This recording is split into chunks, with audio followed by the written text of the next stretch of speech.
Wrestling on weed. Wrestling on weed. Wrestling on weed. Wrestling on weed. Wrestling on weed. Wrestling on weed. Wrestling on weed. Wrestling on weed. Wrestling on weed. Wrestling on weed. Wrestling on weed. Subscribe today. Otherwise, we're gonna have a problem.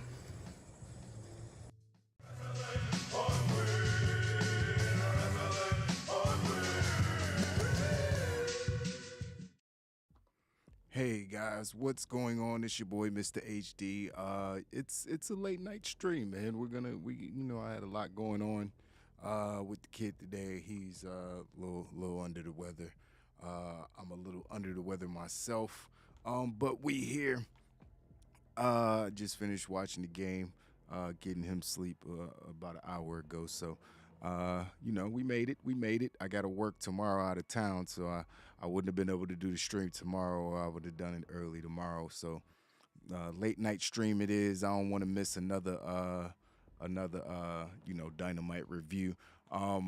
Good game, Jags, man. Good game, Jags. That was, hey, man, shout out to y'all. Yeah, definitely making that push for the playoffs. What's the record now? 7-8, 7-7. 7-7, 7-8. I can't remember. I'm hoping the Raiders can squeeze in somehow. You know what I mean? We got to win all our games though. We can't. You know what I mean? We can't lose no more. Out there in Vegas. Jaguars to the playoffs confirmed. Y'all still got to win a couple more games, man. The AFC is tough. It's a lot of teams in the hunt. The Raiders, the Jets. Obviously, the top teams up there, they ain't going nowhere. Kansas City, Buffalo, Cincinnati, all those guys. But it's like, 6 or 7 teams fighting for those last few spots. I'm glad they got an extra playoff spot, those 7 teams instead of 6. That's cool. But yeah, man, we're going to talk about a little bit of wrestling news and then get into the Dynamite blunt ratings. Yeah, a lot of teams control their own destiny. Well, we don't. We need a lot of people to lose games. So, it is what it is. Good luck to y'all. I like the Jags team, man. Y'all going to be a problem next year. That's all I know. Ingram is a beast.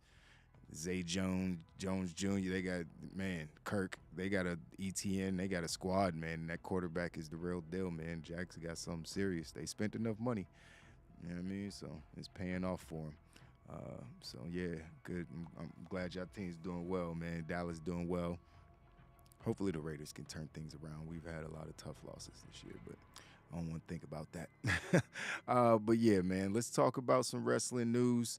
Obviously, something that's been in the headlines for a few weeks now. Vince Kennedy McMahon trying to come back to WWE, man. It's looking like he might force his way back into the business, even though he never really left the business, because obviously he still owns the company in majority shares, and, well, not majority shares, but he owns majority voting shares. So he makes all the final decisions in that company still. So it's looking like Sports Illustrated said that they talked to some people, some higher ups that they contacted, and they can confirm that Vince McMahon is trying to get his way back into the company. Somehow, some way, they know that it's, probably not the best idea, and, but they don't think that the stock will be affected, or they think the stock might be affected in, a negative way. The viewership, the fans might, turn on the product. There's a lot of worries that they could have, but at the end of the day, there's nothing they can really do if Vince just goes to crazy town and is like, yo, I'm coming back, I'm taking over, everybody get the fuck out. Because he could definitely do that. And, I think everybody outside of maybe Nick Khan is probably hoping that doesn't happen, and that includes Stephanie and definitely Triple H. He don't want that to happen at all. But Nick Khan, he came there. He was hired by Vince McMahon to come down there and fire everybody and make sure the bottom line is as high as it could possibly be, or as low as it could possibly be, so they can profit as much as they possibly can. And that's why there were so many rumors about them selling the company. But it's looking like Vince might force his way back in so he can finish the job. I, for one, and I'm sure that many many, including everybody that watches this channel, would agree that we do not need or want Vince McMahon back in WWE in any capacity. Like, he can make all the final decisions. It's his company, I get it, but as far as like the day-to-day operations, like, he does not need to be a part of the company at all. I think Triple H will do a fine job. You know what I mean? He's been up and down with, with what he's done with the company since, and not really too many downs. You know what I mean? Downs really come from like a little, storytelling and how they do some of the wonky debuts. And, he's kind of just forcing the NXT people onto the main roster, even because they were ready to be called up before they all got fired. But, without really, making people really aware of who they are. I think they really need to start doing, video packages and build-ups, just like they do in NXT when someone new is going to show up. Or they could have them in the crowd, like they used to do at NXT and takeovers and stuff. Just have them sitting in the Raw or SmackDown audience, taking in the show, and maybe something happen. Like, there's all different things they could do, but just having them come out and to no reaction because no one really knows who they are, but that's pretty much the only thing that he's got wrong. You know what I mean? As far as him being in control of WWE, he brought back a lot of talented people. He has. I don't know if it, I know it wasn't him that, about when it comes to the money, making the money decisions when it comes to Sasha Banks. I'm not sure if it was Tony or Nick or Vince or whoever. It would have had to been one of those two to make that decision. But I think obviously not signing Sasha Banks is a oversight as well. But I'm not sure if that's on Triple H. I don't think it is. But Vince McMahon coming back to WWE is a bad look for everybody who loves the product. You know what I mean? Unless, he immediately sells it to one of these big-ass networks and they let Triple H stay in control, and Stephanie, and they get to keep doing what they're doing, whatever they're doing backstage with the talent. So there's ways it could work out, even if Vince comes back, but the likelihood of it being a good outcome is just, it's very low. That's our first story today. Dax Harwood was doing interviews. Obviously, FTR has been on a little losing streak. We'll talk about that in the Blunt ratings. But yeah, he did an interview, and he was just talking about Cody Rhodes. He talked about a lot of things, but the one thing that I pulled out of the interview was, he was and he was talking. I want to shout out. It was on ad-free shows with host Matt Coon. So shout out to them. But he was just talking about his relationship with Cody Rhodes. And I won't read the whole, well, fuck it. Here. He said, before I came to AEW, I had a big issue with Cody, which I've talked to him about. He did a podcast with Sam Roberts, and Sam Roberts said, I'm going to ask you point blank, who's better, FTR or the Young Bucks? And without skipping a beat, he said the Young Bucks, because FTR, they have to practice their matches, and the Young Bucks, they don't. They just come in and have these matches. And Dax said, I took issue with that because in 18 years now, at that point, I think it was like 15 years or whatever, 14 years, I've never, ever practiced a match in my life, and I will never practice a match in my life. That goes to the speedball Mike Bradley match you saw at WrestleCade. He wanted to practice in the back, and I said, speedball. I'm sorry, I don't do that, and I'm not going to start today. But that really ate at me because all the stuff that we had built up and we had worked so hard to create, I felt that he was taking a shit on that by saying we practice our matches. But I got over that, even though it doesn't sound like it. I did. I got over it. He and I are good friends. We talk all the time now. I think that he is a visionary. I think that he's too smart for his own good. And I hope to be able to work with him very, very soon because, I think we could tear it up. So there's a lot of things there. It's clearly not over it because it's 18 years later and you're still talking about it. So you can say you're over it, but it's 18 years later and you're still talking about it. So you might be cool with him, but it still gets at you a little bit. That's okay. And another thing, I didn't know practicing your matches was like a scar on your career. I didn't know that was a bad thing. So, I mean, I guess they just talk about them. They don't really go out there and practice them. I mean, okay, but I mean, that's like Jay-Z saying, I don't write my raps down. Like, oh man, that's tight. You get a couple extra points, but all right, it's not that big of a flag or a badge of honor to like not practice your matches. I actually think it's pretty stupid not to practice your matches. I mean, I don't maybe not stupid if you obviously can go out there and be one of the best tag teams in the world, but it's just like I don't think they should shit on people for practicing their matches. I feel like some people should practice their matches. Maybe Top Dollar should practice. Well, it ain't he probably didn't need to practice. His leg gave out. So what you gonna do? His knee gave out. You can't plan for that. But there's other people who should probably practice their matches. Ronda Rousey practices her matches, obviously. She's still not good, so she needs to practice some more. There's a lot of people. There's a lot of people that need to practice matches. But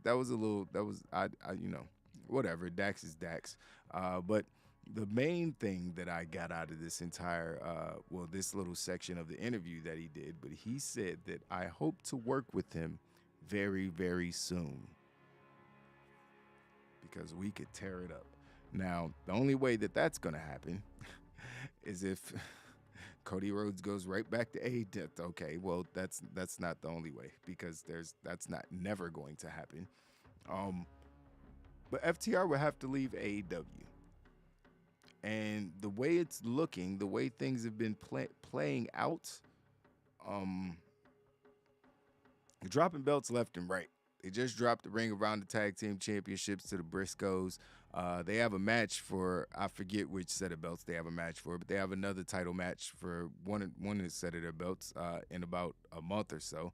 So maybe sooner, but they're likely to be dropping those as well.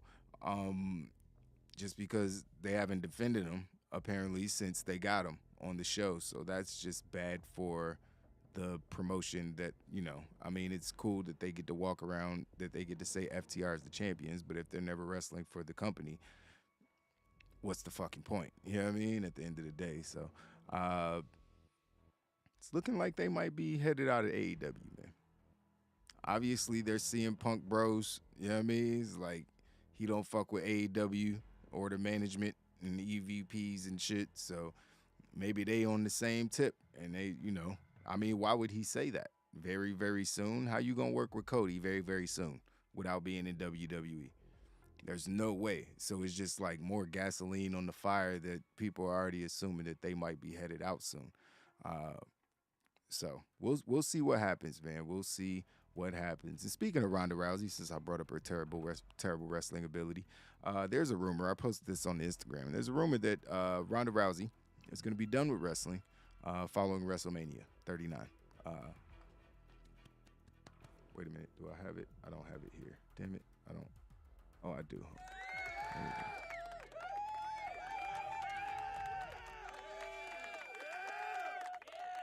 Yeah. Get the fuck out. Nobody cares.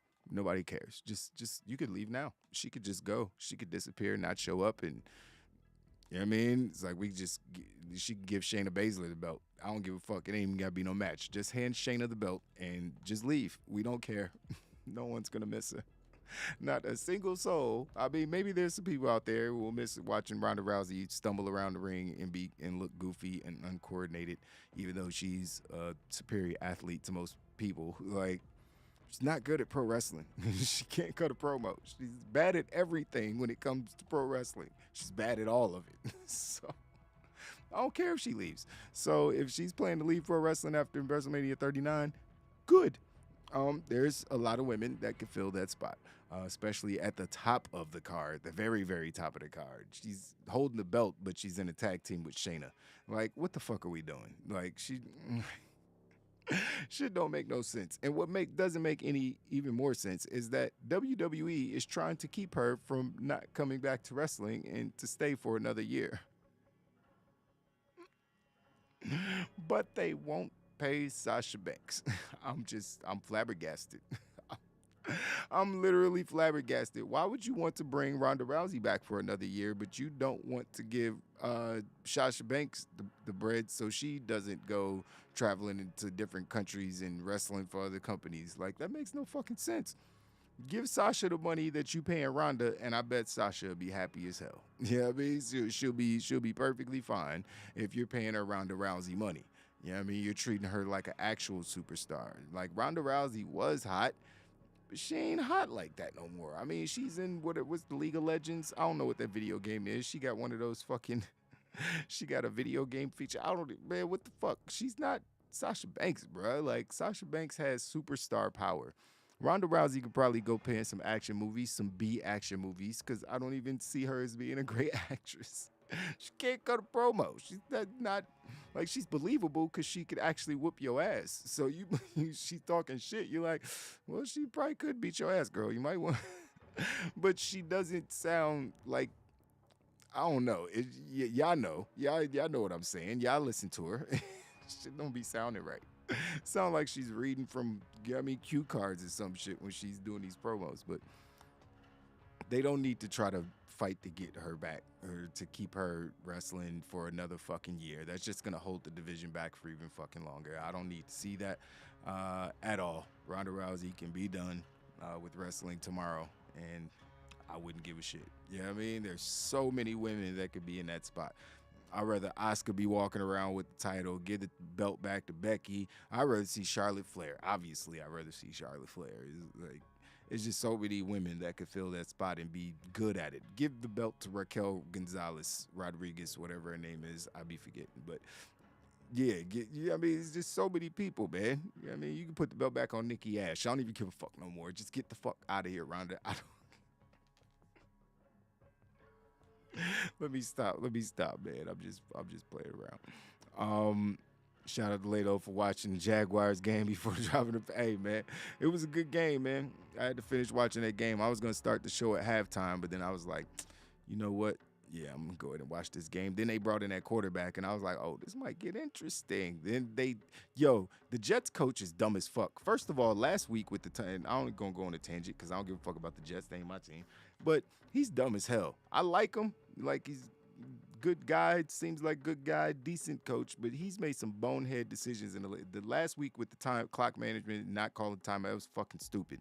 This week, like, you down by 13, your team is sucked all game, and you down at the 13 on fourth down, just kick the field goal. You down by 10. It's like a whole quarter left. Like, you down by 2 possessions at that point. Now you only need a field goal, and I didn't get that. Why you keep going for it?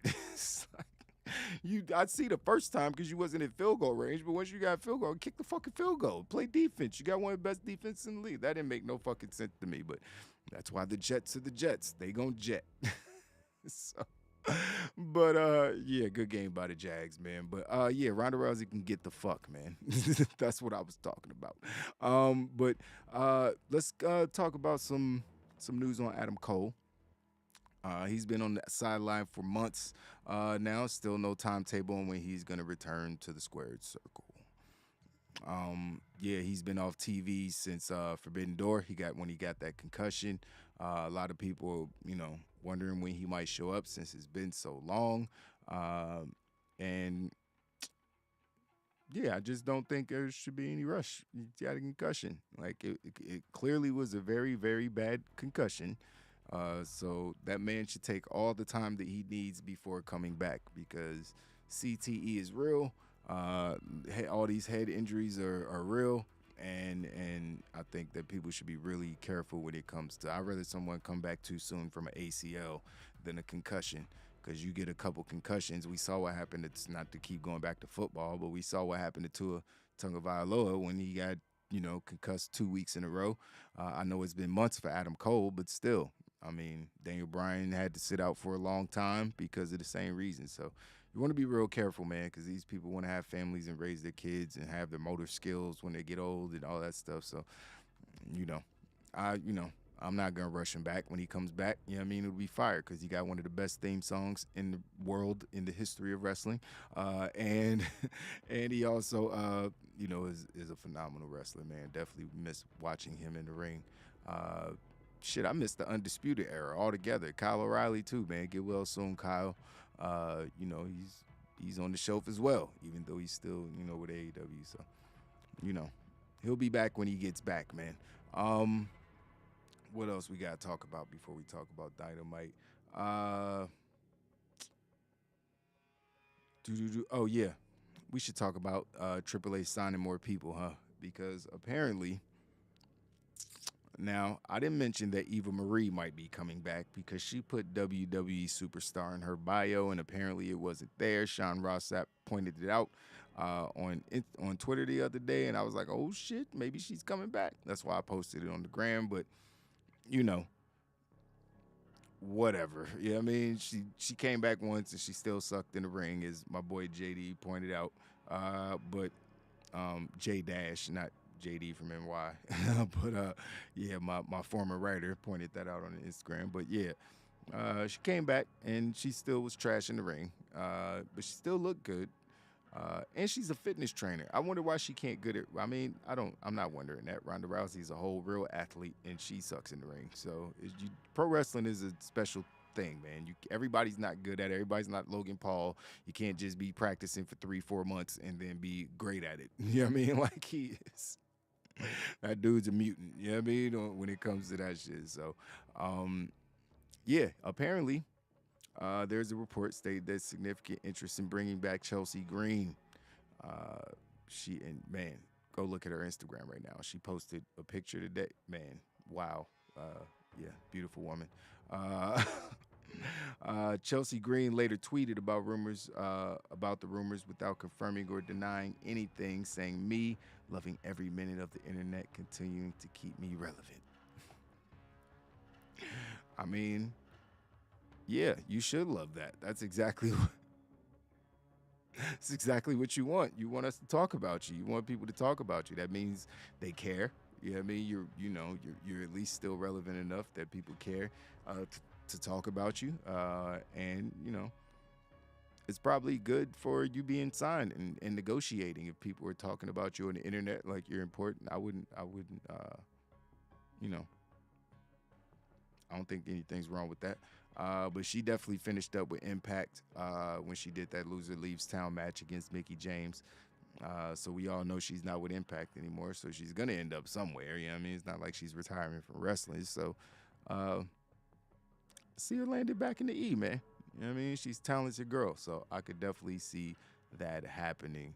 And on more news on more possible returns to WWE. This one is very special, very near and dear to my heart. I don't have him in here with me. My son, he must be in my son's room, but friend of the channel. I don't want to say that. He did an intro for us, but that's about it. But he's really cool, man. Really cool dude. Big E, man, gave an update on his injury and his recovery from his broken neck. Obviously, we remember when he got tossed on his head by, I can't even think of the dude's name, one of the Brawling Brutes. He's like, that's how irrelevant he is. I can't even remember his fucking name right now.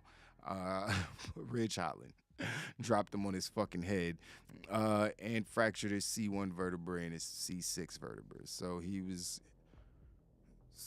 like, you know, things could have been very, very tragic that night. But fortunately, they weren't. And very soon after, Big E was in good spirits again, being the jovial, loving Big E's like a big fucking brown teddy bear. You know what I mean? It's like, if you don't like the guy, then that means there's something wrong with you. Like, he's that type of guy. So he was speaking with These Urban Times and the former champ. Don't forget his title run, even though it wasn't great. That wasn't his fault. But yeah, he said, I have to get some more scans at the year 1 mark in March, and we'll see how everything is looking. We'll see from there. My C1 is broken in 2 spots. Ouch.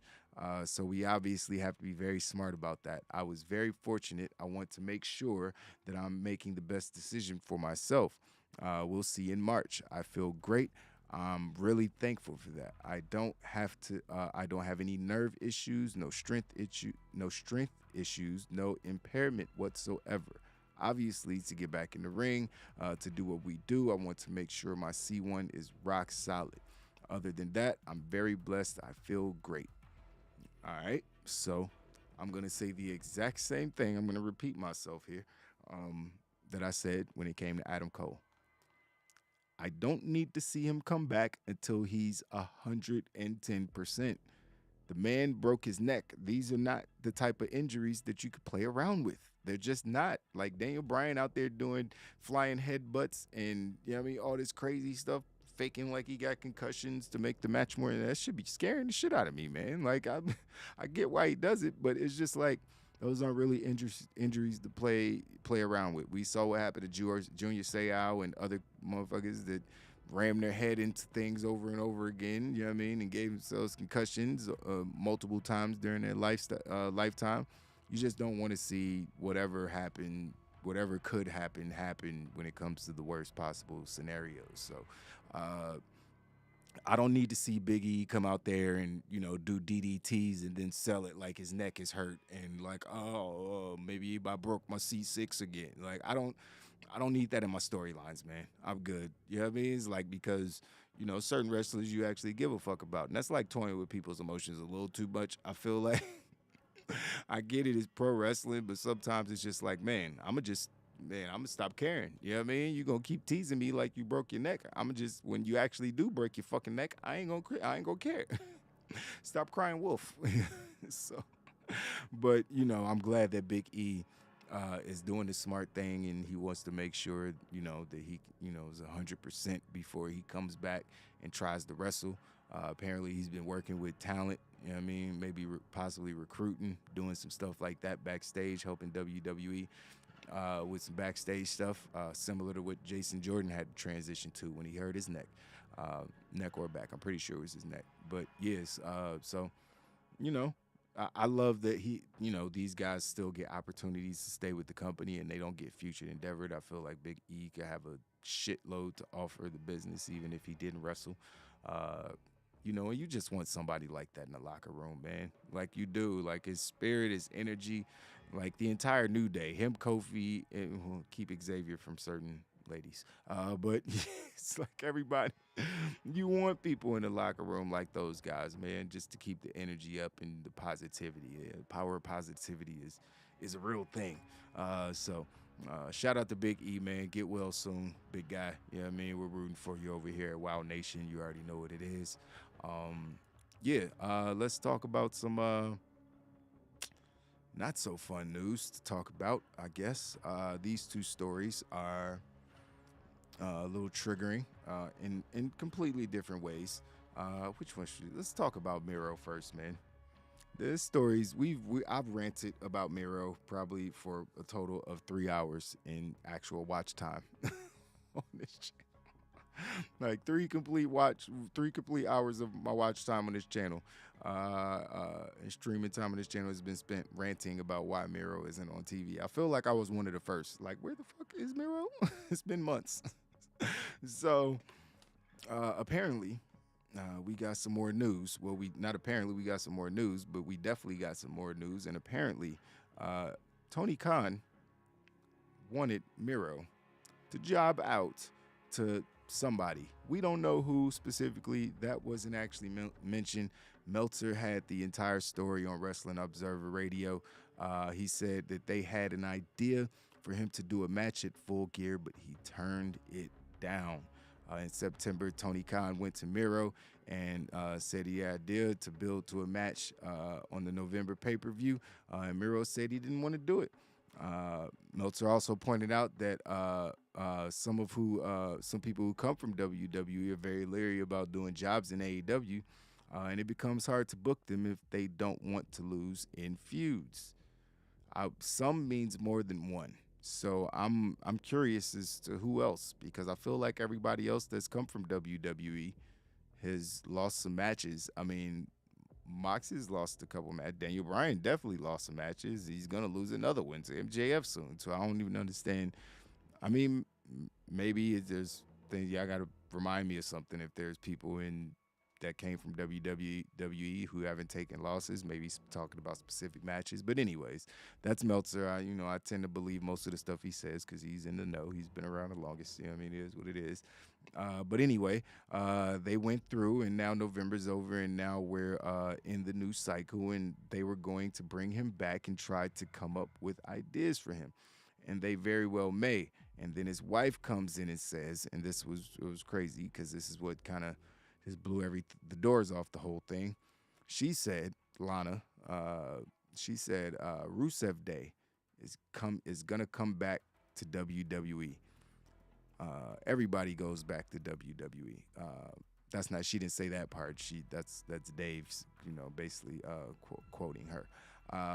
Meltzer continued, it's like if I'm Tony at this point, given everything that's happened, and the wife of one of the wrestlers goes and says, essentially everyone goes back to WWE. It's kind of like, why waste my time pushing this guy? I've got 100 guys on the roster who want to be here, and now you've got these guys who want to be in WWE.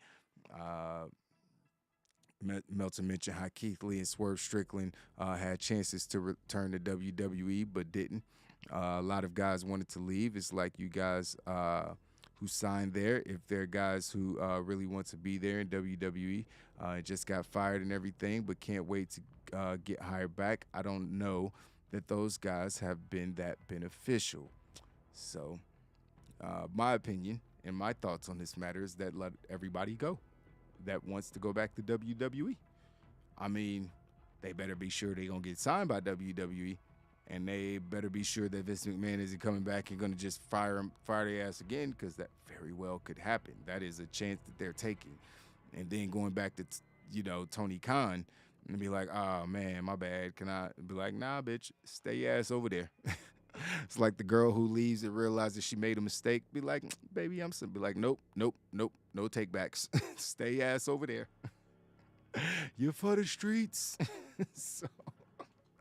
If, there's certain wrestlers that want to be for the streets, then let them be for the streets. But some of these wrestlers deserve to be able to leave because you've abused them. You've abused their careers by not doing the right thing. Miro is awesome. We all saw how, fuck Rusev Day. I don't ever want to see, I don't need to, they going to bring back, what the fuck is his name? I forget his name. Damn. The guy who came up with Rusev Day. You know what I mean? The whole guy who came up with the whole gimmick. I don't want to see that shit come back. You know what I mean? I don't need to see Lana. I mean, she's hot, but we already got Scarlett. Hot blonde you want on the show. I mean, it's like I want to see the Redeemer. You know what I mean? And if the Redeemer is, I can only see that gimmick in AEW, then I want him to stay in AEW. I would much rather Miro stay. I don't want to see him in WWE with tanks and all this weird shit. You know what I mean? Even though that was kind of cool, the match against John Cena, that was cool. But I'd rather see the Redeemer gimmick. This shit is fire, man. That man beefing with God, man, and not how Vince McMahon did it. He did it in a cool way. It was cool. Yeah, I mean, it didn't feel like, blasphemy or mockery of God. It was like, it's like, I don't know. It was just, I feel like him and MJF got a feud right there. The devil, you know what I mean, and God's soldier, you know what I mean? God, I will redeem myself. The Redeemer will redeem himself. But we all love Miro, man, and I mean, I'm not sure if he wants to go back to WWE. I don't know why these guys can't keep their girls off of Twitter speaking about their careers. If y'all pillow talking and he's telling you something, in private, right after you gave him the good, you know what I mean? That don't mean you go out and say it on a blog or your Instagram or something. Bitch, you're like, shut up. You making it hot for me. Maybe I am planning to leave. You just blew up the spot. You know what I mean? So, but if he lets Miro go again, it just looks bad. It looked bad with him letting Regal go, but keeping Andrade and all these other people who wanted to leave, but he won't let leave. You know what I mean? So I don't know, man. It's kind of a weird situation with Miro. He needs to be on TV immediately. I think the way the fans are clamoring for him right now, it's bad business not to put him on TV. It's bad business not to come up with some big storyline for him to be in. Like Wardlow, Hobbs, you got all these guys, these powerhouses that he can have great matches against. I mean, somebody got to lose. You know what I mean? But just depending on the story and who it is, like I'm sure Miro wouldn't mind losing to MJF or maybe he would mind losing to MJF, but maybe not if MJF cheated and he was super babyface. Like, who knows? I feel like they might have just been asking him to lose to like Hook. And he was like, what? Yeah, you're going to have a match against Jungle Boy. He's going to go over on you. What? Nope. Nope. No one's going to believe that. Nope, not happening. That's not happening. So, who knows what the actual, full story is backstage, but they better figure out something. KGM said, just need Big E to just smoking weed ringside while the New Day defend the titles as his neck heals. Facts. That would be fire. Yeah, I mean, literally, that would be fire. Oscar with the new gimmick dominating SmackDown division. Yes, man. You know what I mean? Give me Kana with the title. You know what I mean? And you know what I mean? Doing with the murder clown gimmick. That shit, hey, man. Now, Oscar's, she 41, man. But damn, man, she still look 25. Man, it's a good looking woman. Who is Miro? The memory only remembers Rusev Day. Rusev Day was awesome, man. Like, no shade to Rusev Day. Rusev Day was fucking awesome. What was the guy? Remind me of the name of the guy who came over Rusev Day. I feel bad for not remembering his name. He retired from wrestling recently altogether. Can't remember his name though. That's fucked up. I can't. But We Want Lana was actually a chant that got started in WWE. That is true because there was no Scarlett there. So, and Lana is very charismatic. Like, let's be real. That's why she's good on TikTok and Instagram and all that shit. She's very charismatic. Not the best wrestler. She's really bad. She's really bad at wrestling, but she knows more moves than I do, so I ain't gonna hate on her too much. But she's very charismatic. That's why she was good as Rusev's manager, even when she had the fake Russian voice on, fake Russian accent, which was terrible. But people still loved the whole gimmick, man. It was fun. So, yeah. Now, last story, man. I'll talk about this shit. It's just, It's just, there's so many layers, man. There's so many layers. I'm not going to read these messages by these girls because, again, there's not video evidence. I don't believe nobody. You know what I mean? That's just personal experience based on things that I've been through. If there's not video evidence, I don't believe anybody just because I know how people lie. You know what I mean? People will just make up shit. It's like, because playing victim is what people are best at these days. So if they're in the wrong, the best out to get, the best way to get out of that situation is just point the finger at somebody else and make up some shit. You know what I mean? Knowing that they'll probably believe you instead of them. It's just like, I've seen it firsthand. So I can't, you know what I mean? It's like this story's slightly triggering. So I ain't going to. So I don't even want to harp on it too much, but Matt Riddle is back in the news, man. What's up, Gruss? Thanks for stopping through, my guy. Blue Wrench Gang in the building. Yeah, we up late tonight, man. We had the, little man, little under the weather. Being a dad, I think he got me sick, or maybe I got him sick. Who knows? Well, he had a little cough when he came over here from the other side. So, I probably got sick from kissing on him and stuff and playing around with him. So it is what it is. You know what I mean? Dads get sick from the kids. I ain't mad. You know what I mean? It's the first time. So, but, as long as we ain't got the germ. You know what I mean? You good over there, Gruss? Have you fully recovered? You know what I mean? You got to let us know, man. Give us the update, dog. You know what I mean? Know you had the vid over there. You know what I mean? So, yeah, Matt Riddle's back in the news, man. I'll read his message. He said, I've been working a lot on myself lately and have been saying no and setting boundaries for the first time ever, and certain people aren't happy about it. But I couldn't be healthier or happier. Thank you all for the support. Now, Aiden English, there you go. Thank you. Now, with this whole Matt Riddle thing, I have a problem with one thing he said. You can't say that you can say that never been. Well, you can't say either. You can't say you've never been healthier or happier because neither of those things should or could be true. Could or should.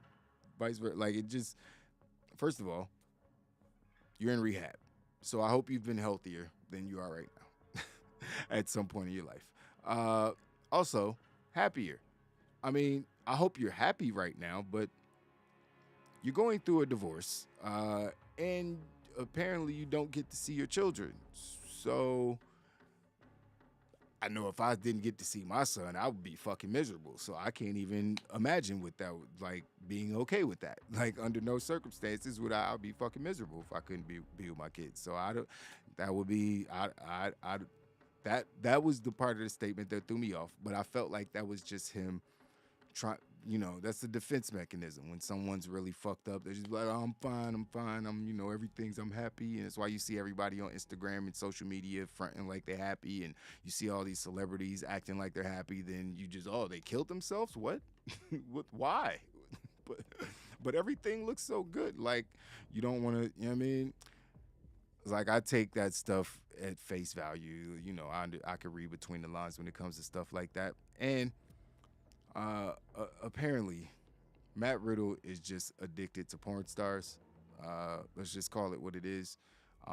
He's just running through porn stars. Apparently, some porn star. Now, this chick is crazy. I don't even know I ain't gonna even read her message. I'm gonna just, break down what I thought was basically what she said. But she was basically like, yeah, I've been dating the guy for 6 months. And then he popped up kissing some other girl on social media, and I ain't know nothing about it. And just imagine how, it's like, girl, you a whole porn star. You take penis for a living. What are you talking about? What are you talking about? I'm so confused. Your job is to suck pain. Like, why are you mad he's kissing someone? What? Are you his wife? Like, she had a reason to be mad. She was his wife, the mother of his children. But you are what you are. So why? That was just weird. I was like, no one cares, lady. he got multiple porn stars, clearly. So I'm not mad at Matt for that. You know what I mean? Then some other girl came out and was like, oh, Matt did this to me years ago. And I'm just like, I don't believe it.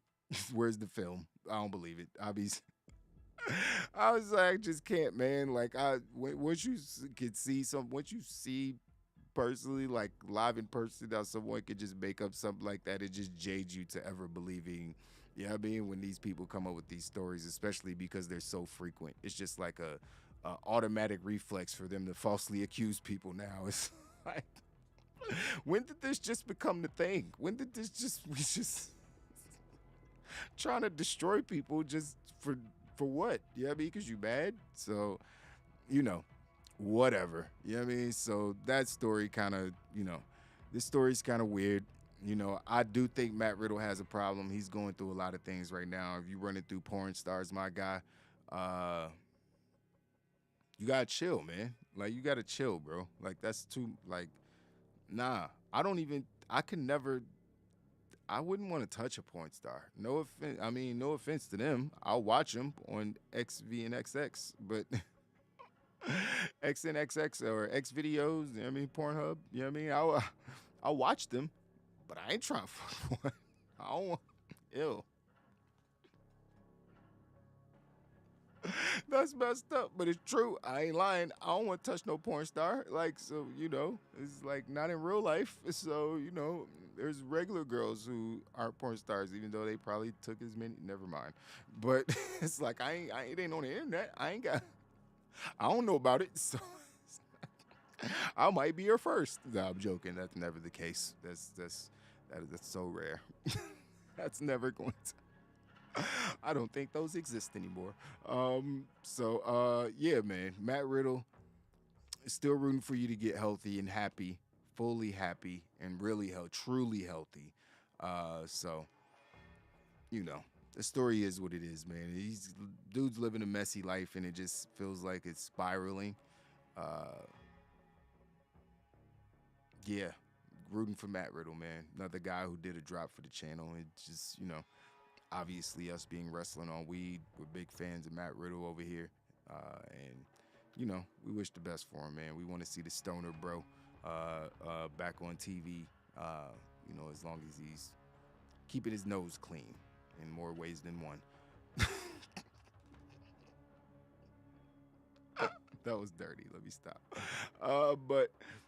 Which I say, Laylo, that porn industry is a super different world. I bet it is, man. I bet it is. To be a guy working in porn is messed up. They do anyone and anything for money. Yeah, bro. Porn stars got papers. They always gonna be clean. You just can't think about their past. You ever heard of Pinky? You've had to heard of Pinky. Pinky's one of my favorite porn stars. But she had the germ. She got the germ and was spreading it, and it's happened. Like, these things have happened. Papers don't mean that you're clean. You know what I mean? I need a test from today. Motherfuckers doing 5 scenes a day and shit. She got it tested last week. Ain't got shit. What? What? But nah, stuff happens, man. It's still a dangerous game, and I'm just like, nah. Just the thought of it, just the thought of being with someone that's been with that many people just grosses me out. I ain't gonna lie. It's like from a man's perspective, you know what I mean? Exactly. Everybody knows who Pinky is. You know what I mean? It's like, stop playing. Goddamn right, man. She's the best. Pinky is the best. The young Pinky, before she, blew up, she was still dope when she got super thick, but why are we talking about this? What Matt Riddle, see what you did? Damn it, Riddle. Let's talk about AEW Dynamite, man. It's time for the blunt ratings. Y'all wild. It's time for the Blunt Ratings. If this is your first time tuning in, this is how the Blunt Ratings work. We take each show and break them down into 5 categories: matches, promos and backstage segments, storytelling, commentary, and the crowd. For each category, each show can get up to 5 blunts. The average score of those 5 categories stands as the official Blunt Rating. Those are the rules. Now let's get right into tonight's edition of the Blunt Ratings. We want the smoke, we want the smoke. Talk to him. We want the smoke, we want the smoke. Come on, Charlie. What's up? We back, and it's time for the blunt ratings for this week's edition of AEW Dynamite. Yeah, definitely the late night convos. That's all that is, man. Start talking real mannish when it's it's after 11 p.m. That's why when I talk to girls after 11, they're like, why your voice so deep? My voice ain't deep. What you talking about, girl? Throw that Barry White on. They be like, God damn, I'm on my way. I be like, that's right.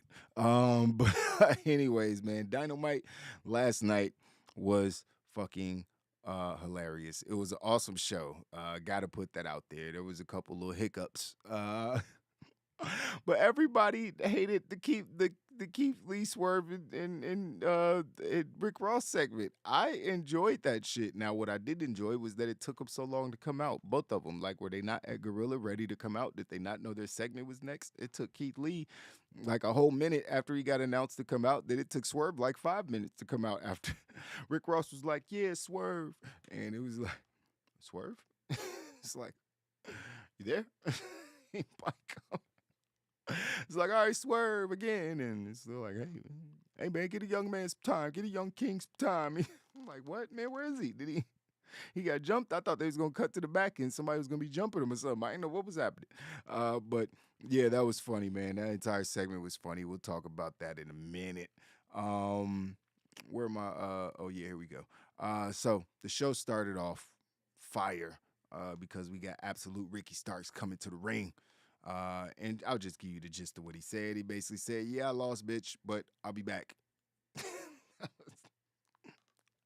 That was the gist of what he said. Yeah, I mean, it was a great promo. Ricky Starks is fire on the mic. His drip was on 1,000 last night. You know what I mean? He had the Gucci belt on. His fire-ass motherfucker looked like it was silk shirt. You know what I mean? Black Genie. Yeah, he was, Ricky's a well-dressed man. You know what I mean? I appreciate that as a fashion designer. ParisThrill.com. Go get you some. But yeah, so Ricky Starks came out, said that or whatever. Then what happened? Well, I ain't gonna go through the whole promo. That's when JAS came out, and this is when the shit got really funny because he just started using their name, the Jericho Appreciation Society. He started using the acronym against them. He called them jazzholes. He said that the J in JAS just stands for jobbers. I was like, damn, man, why you going on him like that? He's fire on the mic, man. Ricky don't be fucking playing around. But then he said, you jazzholes haven't done anything. I have a question, Danny. Danny, what has Chris done for you since you joined? You lost your title, and Sammy and the crowd, they hate Sammy Guevara. They hate him. He did a drop for me. He's a real douche. I ain't gonna lie. He did the drop for us, but he's super douchey. I've told this story 1,000 times. He sent the cameo over, and he was like, "Yeah, I don't know why this channel Wrestling on Weed is asking me to do this intro because I'm straight edge. I don't drink or smoke, but I'll do it anyway. And so here you go." It's like, bitch, just do the drop. I ain't asked you to give me a fucking, I don't know you straight edge. Like, how the fuck am I supposed to know that, bitch? I'm not reading your fucking bio. Like, send the drop or don't, motherfucker. You gonna take the fucking $50 or whatever the fuck it was. I paid for that damn cameo. Just send me the fucking drop. Shut the fuck up, Sammy. He sent that motherfucker though. Yeah, that's what I thought, motherfucker. Shit. So he is a little douchey, man. So I think people can sense that. Yeah, I mean, he's like, people can sense it. He's a little weird in real life. Yeah, I mean, but he cool. I ain't got nothing against the kid. But yeah, the crowd hated him because he was getting booed and he didn't say shit the entire time. He was just standing there next to Chris Jericho. Sammy sucks. Said loud as fuck. Sammy sucks. He was like, the fuck? What did I do? But that shit was funny. And that's when Ricky Starks challenged Jericho to a match on January 4th edition of Dynamite. So that should be fucking fire, man. Jericho versus Ricky Starks. That's a great next feud for Jericho. I love it for Ricky Starks. It keeps him at the top of the card, fighting the best. So yeah, man. And Jericho's like, yeah, man, it was a very wrong answer. Get him, boys. Again, they jumped him. But then he got some help from guess who? The guy who beat Chris Jericho out of nowhere. He pulled the 1-2-3 kid on him last week. Action Andretti. He came out to make the save. So that was cool to get him back on TV. He paid for it, though. But then we got the fifth match of the best of 7. No DQ match. This one had a bunch of Christmas trees out there. They had the Christmas set up there. It was funny because Penta used the Christmas tree as a weapon at one point. But this match was fire. I'm not going through this whole match. You know how these matches go. It was the same thing except for they didn't have the hammer.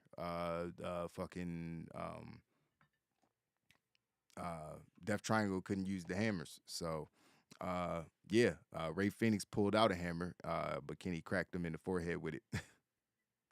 And got a near fall. So, yeah, man, it was another fire match. The Elite got the win. But I think it was Nick that got his knee tore up, that messed up his knee. And he was selling at the whole match. No, his foot, because he went for a super kick and kicked the chair. So he was selling his ankle injury. And that's probably going to play into the next match. It's going to 7. I don't think it should. It should end in the next one. It should end in 6, especially if he's injured. Because if they win, it's just making Death Triangle look weak. Like they're losing to, dudes with 5 ankles, and it's supposed to be 6. So I don't know. It's 6 ankles versus 5 good ankles. So I feel like you can't have Death Triangle lose this feud now, and you can't even have them lose the next match. You don't need to make the Elite look like conquering baby faces by fighting through injury. Like they're already over. Like I don't know, man. It's just. I don't know if that's how they was going to get him back in the good graces of the people who don't like CM Punk or something. I don't know what the fuck, or who like CM Punk and who don't like the Elite. I don't know if that was necessary. So I hope that's not their thinking, but we'll see, man. We got 2 more. So after that, they showed some footage of MJF. And he, he was he cut a fire. It was like a pre-recorded fucking promo that he did. But that was I think that was after this, if I'm not mistaken. I might have wrote this down wrong. But yeah, after that we had Tony Schiavone interview Action Andretti, and this shit was funny because that's when Angelo Parker and Matt Menard, Daddy Magic, came through and was like, hey man, we not here to fight, bro. We want to congratulate you, man, bro. You on fire. No, seriously, you're on fire. And then that's when he turned around at Chris Jericho, the Wizard, threw a fireball in his face out of nowhere because he's a wizard. It came out his hand like Scorpion. He hit him with the Liu Kang fireball. I was like, oh, this shit was hilarious. I definitely chuckled my ass off when that shit happened. It was funny as hell. I was like, yo, Chris Jericho is dumb as hell.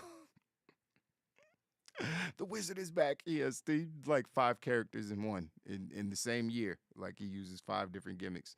That shit was funny. And that was a big ass fireball, bro. I was like, yo, did he actually hurt him? That was a lot of fire. I was like, that might have been too much. He turned up the flames too high. Here, man, damn, man, you got 3rd-degree burns, man.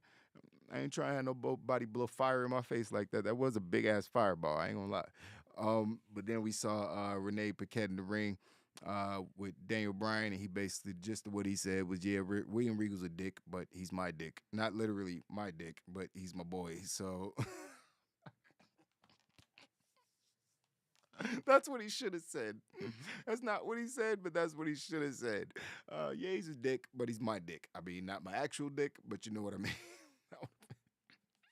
That would have been perfect.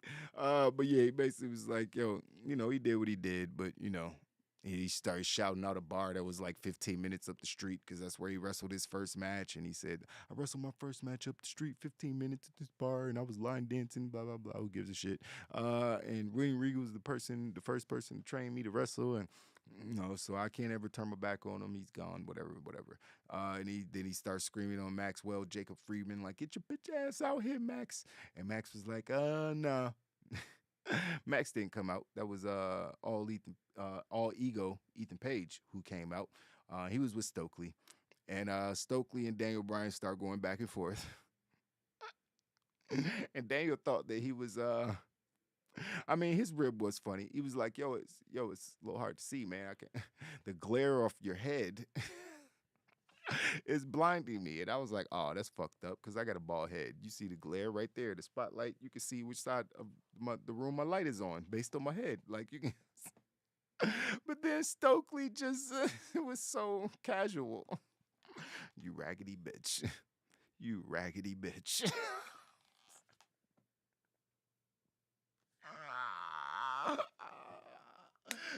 Yo, I immediately memed that shit on Instagram. Like when your baby mama call your phone talking that bullshit. You raggedy bitch. That shit was hilarious, man. I can't be too loud. I don't want to wake the kid up. But that shit was hilarious. You raggedy bitch.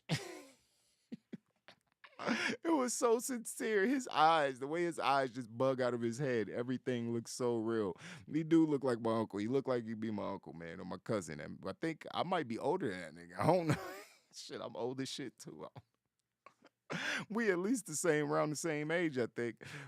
Shit, I wonder how old. I don't even know his real name, but yeah, I wonder how old he is. Somebody look that up.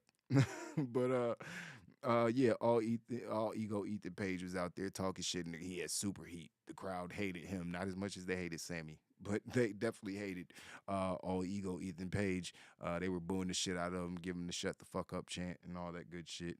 He was like, no, you shut the fuck up. He didn't say that. We'll get to that in a minute. He didn't drop the F-bomb. Somebody else did. But, you know, he was just screaming on the crowd, and he said, I want to make something clear. I didn't call you a vegetable. He called him vegetable, called Daniel Bryan vegetable man. He was like, I ain't call you vegetable man because of what you eat, the way you live your life. I call you vegetable man because if you think you're jumping ahead of Ethan Page, I will literally turn you into a vegetable. All right. That was not a good explanation. That was all right. So you're gonna damn near kill him then, huh? Just because you want the title shot ahead of you, huh? You gonna What about all the other 50 people that keep coming in getting ahead of you? Are you gonna go after them too? But anyways, Paige said, I have no problem popping off the top, but these pants are staying on. I say we do it next week. You guys suck. I'm not doing it for San Antonio. I'll see you next week, Brian. That was pretty funny. Ether Page is one of my favorites, just because he's so funny, so good on the mic. I will never forget Karate Man. I'm sorry, that shit was hilarious. He fought himself. It was very entertaining. He has the ability to entertain, but he could also be really serious, and he's good to ring. You know what I mean? He's obviously really good at getting heat because they were booing the shit out of him last night. So that was cool. Then we cut backstage to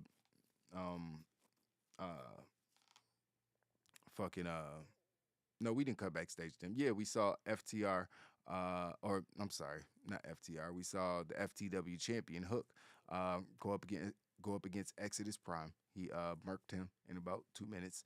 And then Jungle Boy Jack Perry was getting beat up backstage by Stokely Hathaway, Lee Moriarty, and Big Bill, Big Dollar Bill. And he got choke slammed into the dumpster. So it's a pretty smelly situation there. You know what I mean? Hope he got his head and shoulders on deck. But then they showed, the other half of the Good Hair Gang, Hook. He went back there to potentially check on Jungle Boy, or maybe he was just going to get in his car or play some video games. Who fucking knows? They didn't show what happened. But John Moxley was coming out as Hook was leaving, and he had a match against Top Flight's Darius Martin. This match was pretty good, man. Darius got a little offense in. I don't know if it was too much offense. I think it was just right. I mean, he's supposed to be, Top Flight tag team. Literally top flight tag team. So, I don't mind him getting a little offense in on Moxley, but Moxley just, hit him with the Death Rider and murked him in a few minutes. It was what it was. And then that's when we saw the AAA and IWGP tag team champions FTR come out, and they went up against the Guns, man. And this is where you knew things was getting bad for the Guns, because they ended up losing. To the Gun Club, the Ass Boys. I mean, yes, the Ass Boys beat FTR, possibly the greatest tag team in the world right now. I still say it's the Usos, but yeah, FTR lost to the Gun Club, or the Guns, or the Ass Boys, or Austin Colton, whatever the fuck you want to call them. FTR lost to them, and it was just, it was a leverage pin that helped them get the win, but that's it. You should have to hit them with sledgehammers to get a win over FTR, at least if you're the Ass Boys. So I was like, hey, it's not looking good for FTR and AEW. Maybe they'll keep the NJPW belts and still potentially sign with WWE, because we know Carl Anderson is still a neverweight. I forgot what title he had. It's Neverweight Open Championship. I can't remember which title he has. But yeah, so. It just feels like they're out of there, man. It feels like they're out of there. Dax talking about I hope to wrestle Cody really, really soon. Why you put the very, very soon on there? You could have just one day. Why didn't you just say one day? I hope to work with him again one day. It ain't what he said though. He said I hope to work with him again very, very soon. It was like, you would say that unless you're just trying to spark drama on the internet, but he don't seem like that type of guy. But maybe, who knows? Gruss said, by FTR, you can't be friends with Punk and work in AEW. That's what it's seeming like, man. That's what it's seeming like. Paige's vegetable line sounded good backstage, but it didn't hit hard in the public. It did not. It did not. Hook still looks too small for his moveset. He's a grappler. It just depends on who he's wrestling. Like, you wrestling Exodus Prime, yeah, you can beat him and with that moveset. But if you wrestling somebody big, like, I don't know how that's gonna work out. Like, anybody can choke somebody out if they got a good grip. If you get your arms around somebody, anybody can choke somebody out. But yeah, like, some of his moveset might not, because he's grounded pound, so it, might not be believable if he's trying that on a Wardlow or a Hobbs or somebody like that. So we'll see. You know what I mean? I think they'll keep him around his division. You know what I mean? I don't see him fighting Luchasaurus anytime soon. But then this is when the show got derailed. This is when everything hit the fan. This is apparently I hadn't heard about this until right when the show started, when it came on and they announced it. But Rick Ross was mediating face to face between Swerve Strickland and Keith Lee. Shout out to Keith Lee. Stop getting cucked by Austin Theory. But anyways, this shit was hilarious. And apparently the internet hated it. And I loved it. I mean, it was cringe. It was super cringe. I told you the thing I hated the most was that it took them so long to come out after they were announced. It stalled the show. It was like, why is it taking them 3-4 minutes to come out after the name is called? Where the fuck are they? He was taking a shit and didn't hear anything. Hear the names called? Bitch, you got introduced 5 minutes ago. Where is Swerve? But Swerve came out. Keith Lee was in the ring with Tony Schiavone and Rick Rose, the biggest boss, Rick Ross. And Rick Ross is just in the ring doing the same shit Rick Ross was doing before, talking over everybody. You know what I mean? Being jovial Rick Ross, the big boss. You know what I mean? You can't give a rapper a mic, man. We too comfortable on the mic. So you can't just give us a live microphone and expect us not to get on it and say something. Like, we're going to be ad-libbing. Like, we're going to be... That's what he was doing. No, he ad-libs everything. He's just like, oh. Yeah. The boss. Uh-oh. Oh, he's not waking up. All right. But yeah, it's like he's doing a fucking song when he's out there. He's like, yeah, I got to do the ad libs, man. I'm the ad lib guy. So Rick Ross is ad libbing Tony Schiavone, and and that's when Swerve finally came out, and he stopped on the ramp, which was suspicious in the first place. And then he was like, Swerve is not waiting for nobody. Swerve is going to start doing things Swerve's way.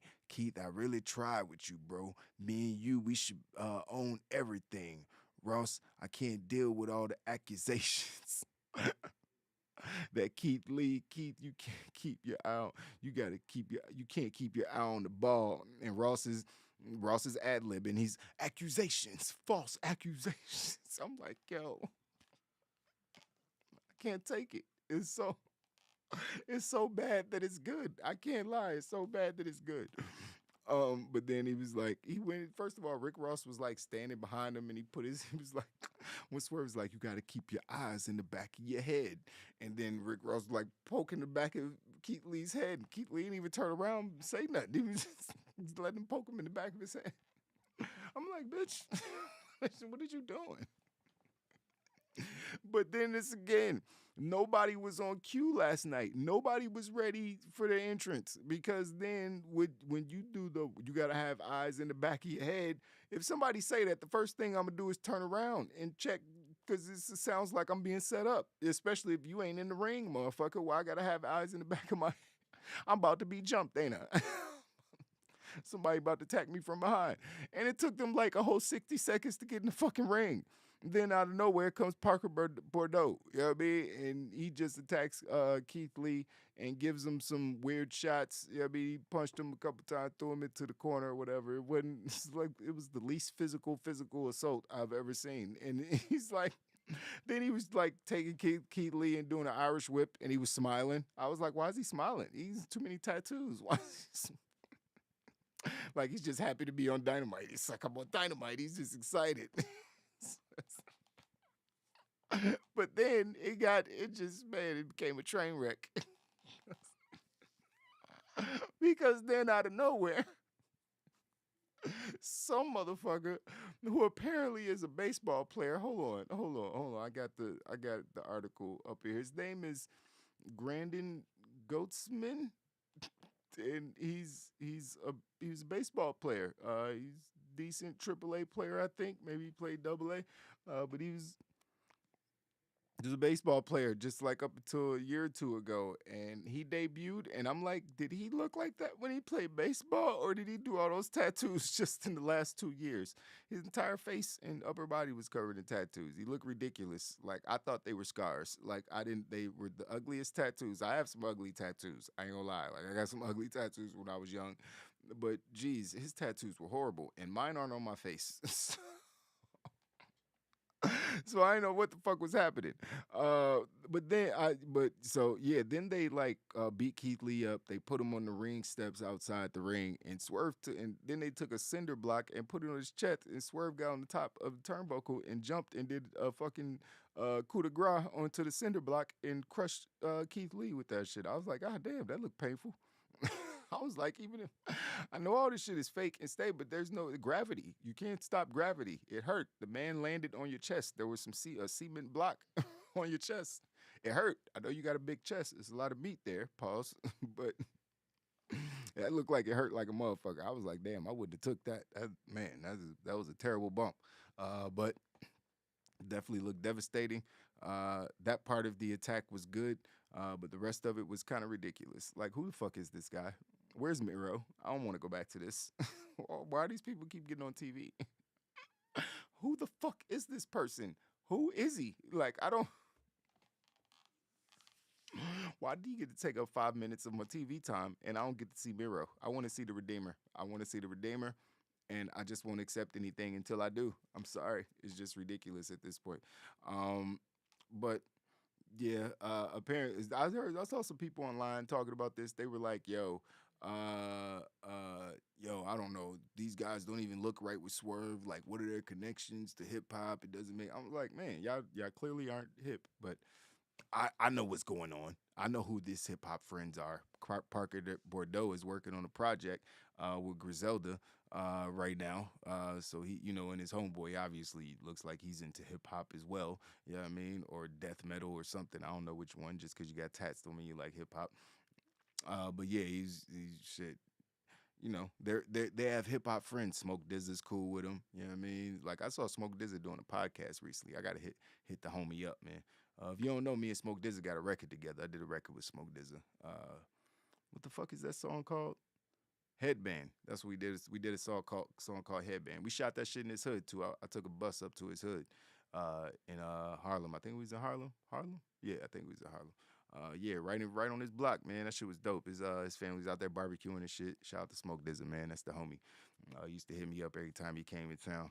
But yeah, I ain't spoke to him in a minute. It's probably been probably like 2-3 years since maybe a little longer since I spoke to him. I've been retired from music for so long, man. I lost all my hip hop friends. But yeah, so this shit was pretty fucking funny.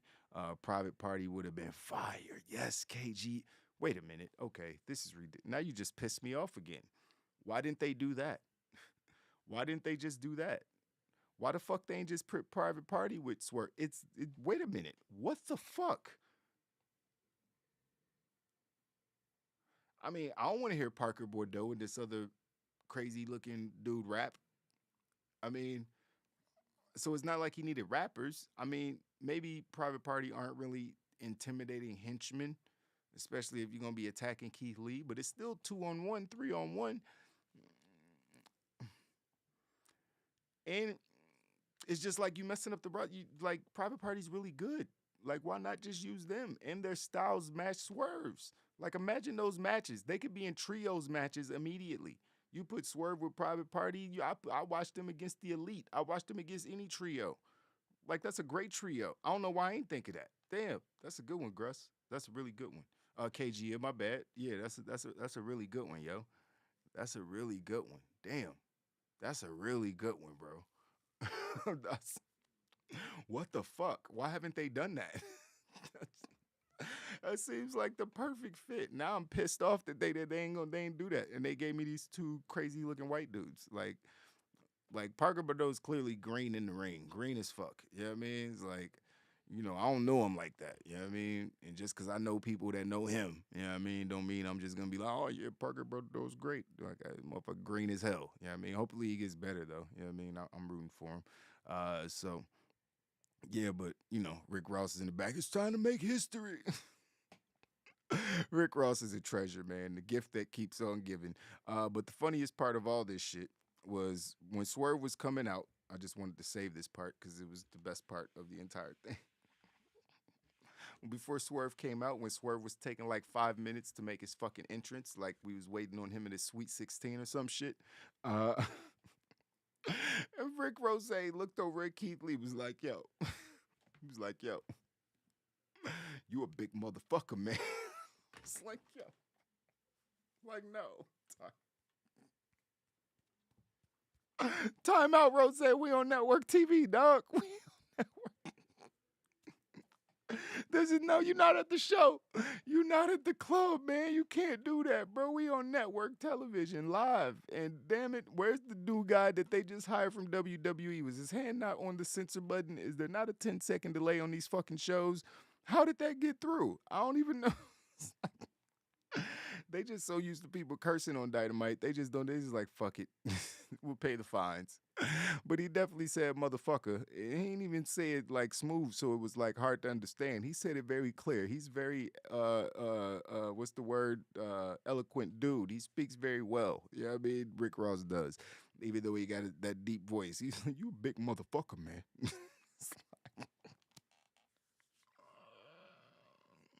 One of my favorite moments on Dynamite all 2022. That's the perfect way to end the year, I swear to God, with Rick Ross calling Keith Lee a big motherfucker on live TV.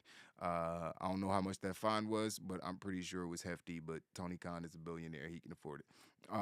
So, yeah, that shit was hilarious. I can't get around it, man. Rick Ross is the gift that keeps on giving. But after that, we got a surprise. Maybe that's disrespectful to say that, because we got the AEW Women's World Championship match in the main event, which was good. I was happy about that. Like, there you go, Tony. There you go. Don't put him as the second or third match and, you know what I mean, make it feel unimportant. The main event, Jamie Hayter versus Hikaru Shida.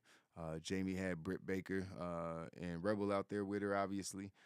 And this match was fire, man. If you didn't watch Dynamite, if there's one match you're going to go watch, this would be the one because these ladies killed it. You know what I mean? They went back and forth. I was kind of salty with the ending, but it made sense. You still got to make Shida look strong, but I want Hayter to get some wins without interference, man. Like, Hayter is great.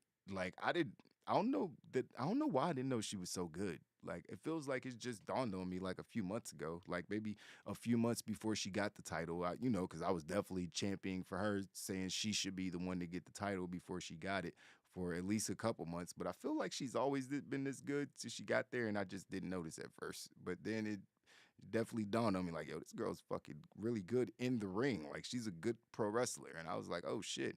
You know what I mean? So her and Shida's obviously a great wrestler. She's great in the ring. Hikaru Shida's... She reminds me a lot of Asuka, not because they're both Asian, but because the styles are the same. They use a lot of strikes and aggressive knees and stuff like that. So, big fan of Hikaru Shida.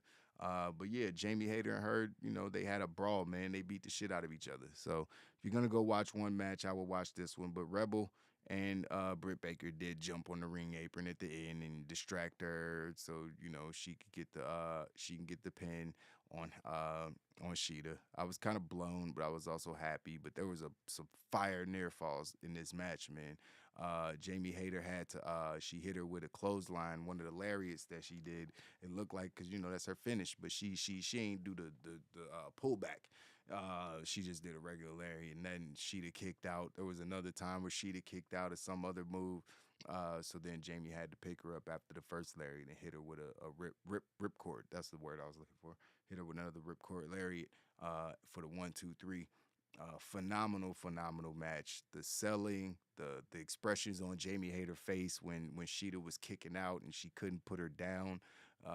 It was a great match, man. I was pleasantly surprised that these ladies got the last 20 minutes of the show, last 15 or 20 minutes, but they got time, and they killed it, man. I was super impressed with Shida and Hayter.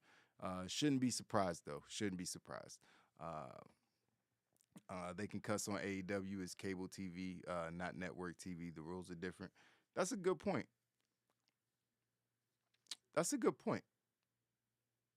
So what's USA? Is USA network TV or is that cable TV? That's cable TV as well, right? I don't know how that shit works. What's up, Will? I see you slid up in here, guy. What's up, my dude? Yeah, man. Playing Modern Warfare 2, man. It's so late. I would jump on. What's your rank, man? I'm like rank 142. I'm almost maxed out on Prestige. I got 100 more levels to get to max prestige. So yeah, I'm prestige 3 now. Well, about to be prestige 3. So yeah, I don't play Warzone though. Warzone boring, man. I can't lie. I want to play DMZ. DMZ looks like it could be a little bit of fun, but I haven't tried it out yet. I got to figure out. I don't know what the fuck it is. Like honestly, it's like you doing missions. Am I by myself? I got to watch some YouTube videos or something. Rank 104, prestige 2. That's what's up, man. You got 38 more levels to catch me.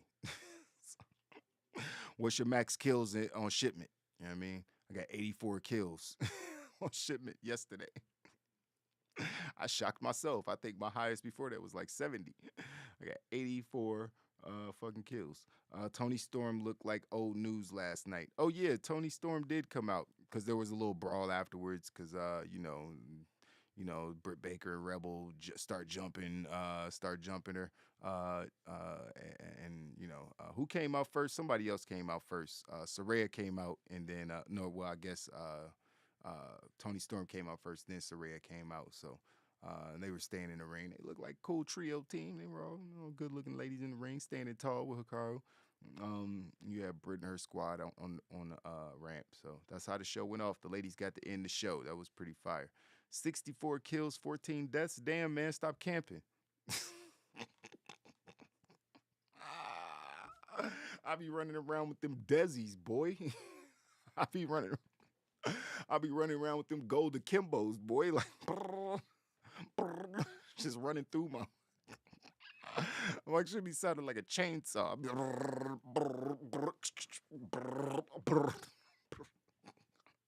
Running around like a madman, then throw the turret down. Boom, then we gonna get the motherfucking jet and we just go sit it over there and just let it pick off everybody. Damn, we already up to 50 kills halfway through. I love playing shipment, man. This shit is chaos. That shit is just pure chaos. Just get 5 kills, die. Get 5 kills, die. Get 3 kills, die. Kill, die. Kill, die. Kill, die. It's a fun map, man. It's pure chaos. It's great if you got to upgrade some weapons, though. But shit, I already got everything gold. I'm done with going. I only play it for like an hour a day if I get to play it. But yeah, ain't no camping here. My guy, 2 words, Dragon's Breath. Okay. Respect. You know what I mean? Respect. That joint is a beast. I ain't mad at you. Grush, you lose your title. You take a vacation. Those are AEW protocols. Are they? Are they? I guess so. Unless you're was it Thunder Rosa? You get to keep it for a long time and create interim champions, multiple interim champions, until they had to say fuck that. You know what I mean? But yeah, that was the end of Dynamite, man. Good show.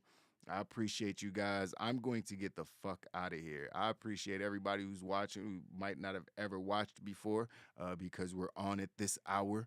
Shout out to the Blue Wrench gang as always being up in here no matter what time we go live. KGM, Gruss, my guys. Will Wilkerson always up in here too. Shout out to you, my guy. Yeah, man. You know what I mean? Appreciate y'all, man. It's been a long week. I don't know. We'll be back. Okay, so what's today's date? Because obviously Christmas is in 2 days. So, oh yeah, we'll see. It's a clip show. I'll probably be on Monday or Tuesday. We'll probably be here anyway, even though it's the holiday. And I'm gonna come back and I'm gonna do reaction videos and shit. We're gonna be reacting to other people's top 10 lists. I'm not doing my own, because I don't have time to go back and watch every wrestling match that I didn't watch from New Japan and Ring of Honor and all these other promotions. I'm not doing a top 10 matches of the year. It's just going to be WWE and AEW. That's FT mixed with FTR and the Briscoes. That's my list. Yeah, I mean, that's my list. I'm come on my list right now. Yeah, I mean, the Usos matches, Roman and Logan Paul, Sami Zayn at WrestleMania, Bianca and Becky. Like, this is easy. Like, we can AEW, man, we get MJF and CM Punk. Like, it's very easy. I can come on my 10 best matches off the top of my head. So, FTR and the Acclaim Part 1. Yeah, I mean, it's like, it's very easy. Yeah, I mean, very easy. Not FTR and the Acclaim. Why did I say that? It was Swerve and Our Glory and the Acclaim. Love that first match they had. The second one was okay, but the first one was The wrong team won that night. But yeah, man. Yeah, so that's it, man. We'll be back next week. I'll be drinking Terramano shots. Is that stuff good, bro? I think I'm gonna get some of that. I just became Casamigos made me a fan of tequila again. Patron turned me off to tequila forever. I was like, I'm never drinking tequila again. Patron is fucking disgusting. And so I just stopped drinking. I was like, tequila's gross, but it's really just Patron is gross. That's the truth. Like, ugh. It tastes like ghetto alcohol. It's like Mad Dog 2020 of Patrons. or tequila, excuse me. It's like the MD 2020 of tequilas and shit. But Casamigos is fucking amazing. Like, oh, it tastes so good. But I gotta try this Terramana. It's because, it's The Rock. I want to support The Rock, even though he's a cajillionaire and I'm, not anywhere near that. I still want to try it though. Oh, it's good? All right, I'm gonna try it. I'll do a shot. I'll do a shot for Christmas or on our next stream. But I'll get a bottle for Christmas. Hopefully they got it at the store that I shop at up the street. Or is it like some shit you gotta order? Do they got it in all liquor stores yet? I would assume so since you got some. Tito's, stop it, Gruss. Stop it. A lot of people like Tito's though. Tito's don't do it for me. Shout out to The Rock. Shout out to The Rock because I did it for The Rock. All right, y'all. I'm tired. I'll be over here rambling all night. I'll see y'all in a few days. Wow Nation. Merry fucking Christmas, man. You know what I mean? Merry fucking Christmas. I hope y'all get some dope presents. If you're a grown man like me and no one buys you gifts, then I hope you enjoy your holidays with your family and your friends and in this special time of year. You know what I mean? Wish each other Merry Christmas, everybody. I hope nobody, Gruss, I hope you're fully recovered from COVID so you can enjoy your family time. KGM, all you guys, I wish the same, man. I'll be here chilling with my son. We're going to go hang out with some family. It's going to be, really a real good time, man. It's the holiday season. Everybody should be, I won't say everybody should be in a good mood. Everybody got shit going on, but hopefully everybody is in a good mood and in good spirits. I'm trying my best to be as well, even though I'm tired of shit. But yeah, man, so happy holidays to everybody. Happy Hanukkah, if that's what you celebrate, and love you guys, man. It's going into 2023, man. The year is winding down. Hope everybody got tickets to WrestleMania because I'm trying to go. See y'all next time, man. Deuces.